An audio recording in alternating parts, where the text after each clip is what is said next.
Well, I'm in an abandoned warehouse right now with Zikz from CLG, Tony himself, the coach. So, Tony, first off, when was the last time you did an interview? That's a good question. I don't know. I think it was with Skara. No? No, I mean, maybe. I'm Oh, offended. I'm offended, yeah. No, I don't know. Yeah. I don't know the last time I did an interview. I think it was a long time ago. Okay. It might have been with Skara after Yeah. an LCS game. Why is that?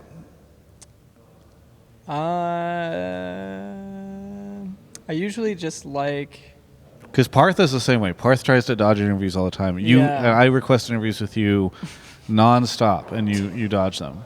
I usually just like to focus internally, I guess, and give away very little information. Ah. So if you look at every single one of my tweets after a game, it's very like PR. Okay. It's always like, we tried our best, or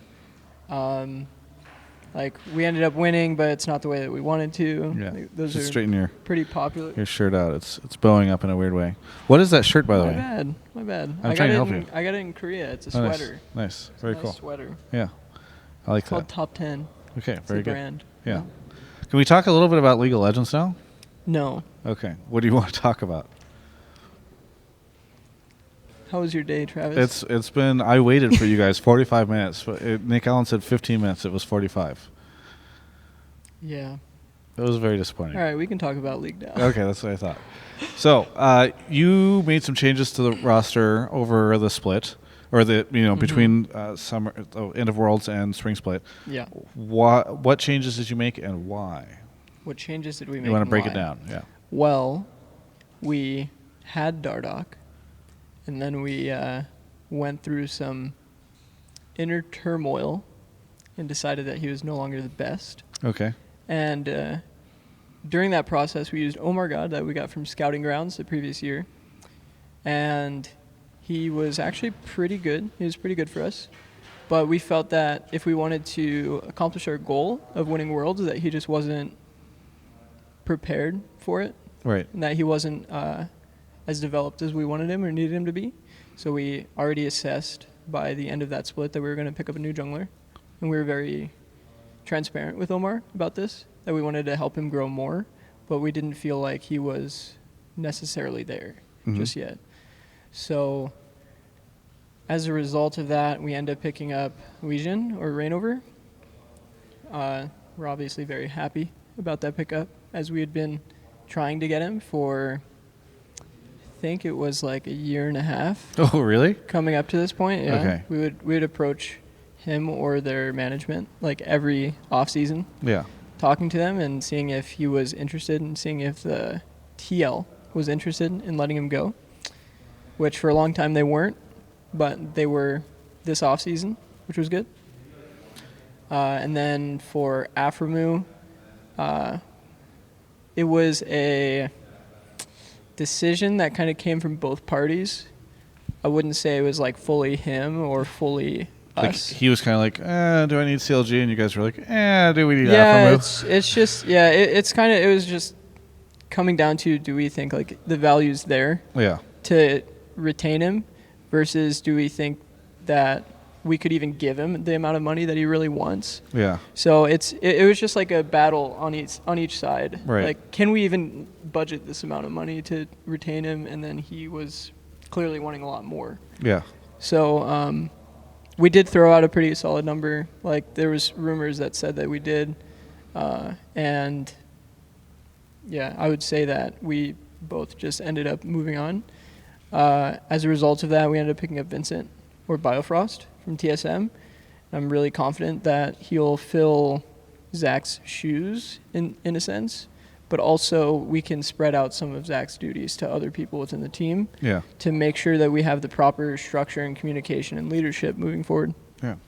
What strikes me about the new team is that you have a very polite, respectful, quiet group of guys. At least that's the way it seems, outward facing.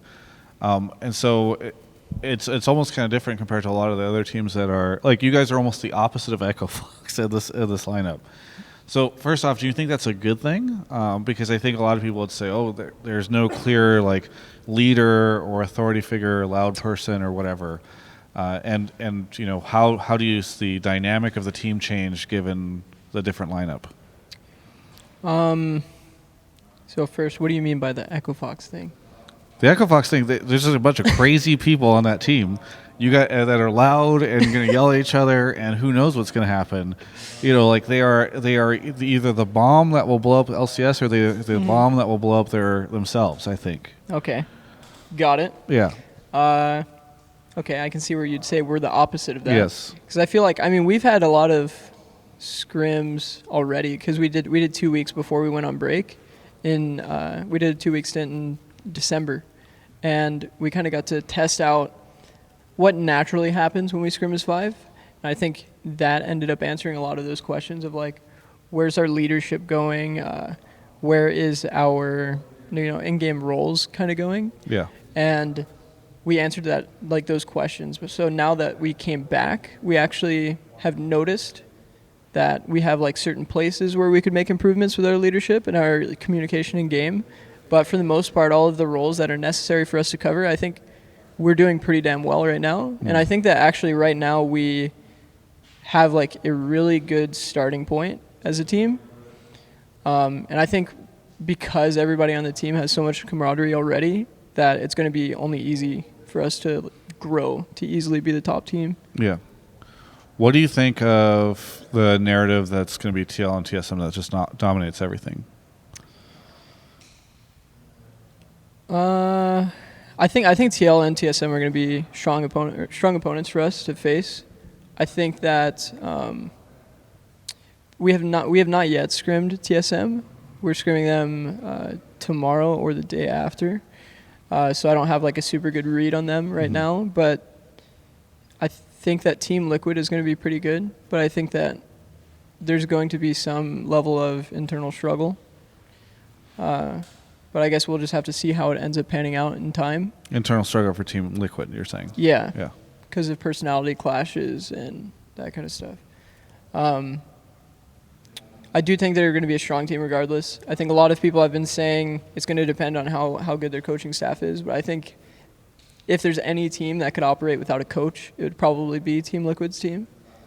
Simply strategically. Yeah. Like they have 5 players that have been phenomenal so far, and they're all veterans, so they don't really have an excuse strategically to be a bad team. But where they would probably lack is if they don't, treat the mental side well. Yeah. Then it could be an issue.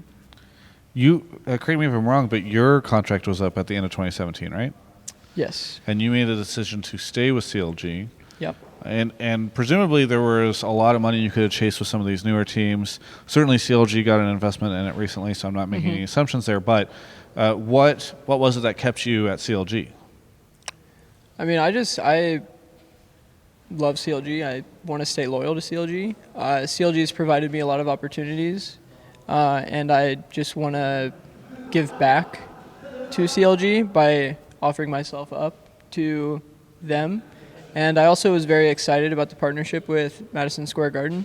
I think it's a really exciting time for CLG, and it's a new chapter in my life and CLG's life. So I'm excited to move forward specifically with MSG, and I believe in them a lot, and I believe in CLG. Yeah. Conversely, we saw a lot of changes, actually, I think, on the coach side for this year. We've got a French caster coming over to coach. Yeah. We had Parth, who I think you're pretty good friends with. He stepped down and is going to be taking over a general management role. Of course, Song coming in from Immortals onto TSM. So what is your take on the whole coach shuffle? Anything that particularly stands out to you? I'm pretty interested to see how some of the new infrastructures go. I think a lot of people, or a lot of the organizations, wanted to level up their infrastructure a lot. And for example, there's some interesting infrastructures even, like Clutch Gaming has multiple assistant coaches, and I think TL has a huge infrastructure. At least I remember specifically that they have like a lot of different assistant coaches, sure, analysts, head analysts, translators, managers, just everybody's upgrading. So I'm interested to see how well people can structure their infrastructure, I guess, and then increase their systems to make their team actually play better. I think we've been a team that's already been focusing on this topic for a really long time, so we have a pretty good system in place already, as we have a physical therapist with Matthew Hu. We have Summer Scott now for our player development position, a role that we've already been working to develop anyway. So she just fit really well into our system because she's really, really solid. And then, me, myself as a head coach and an assistant coach, we've already been working within the system for a really long time. So it's not too big of a change for us, but it's going to be a big change for other teams to try to understand and grow with their infrastructure where it wasn't there before. As far as like Zabutin coming over as a French caster, right? Yeah. French caster, now being a coach, I think it's going to be interesting, but he's got a very, in my opinion, like lackluster roster, or a roster that doesn't make too much sense. Like there's no goal. They just kind of picked up what players were available. So I'm interested to see what he makes of it, and that this would be a really good opportunity for him to prove himself as a coach. Is there anyone in particular that you are looking or that you were excited about facing off against this year on the coach side? On the coach side, because Parth once told me it's like this whole mind game thing, and none of the coaches like to talk about it, but there's actually a crazy thing that happens up there. You're smiling a little bit. Maybe you agree with this. I don't know. But on the coach side, anybody you like facing off against? I have a pretty good relationship with all the coaches. Actually, I'm not super. I mean, you can have a good relationship and still like to fight against them. Yeah. I wouldn't say there's any right now that I can think of. No, maybe some. Maybe some will develop over the split. Okay. But I think Parth was a big one for me.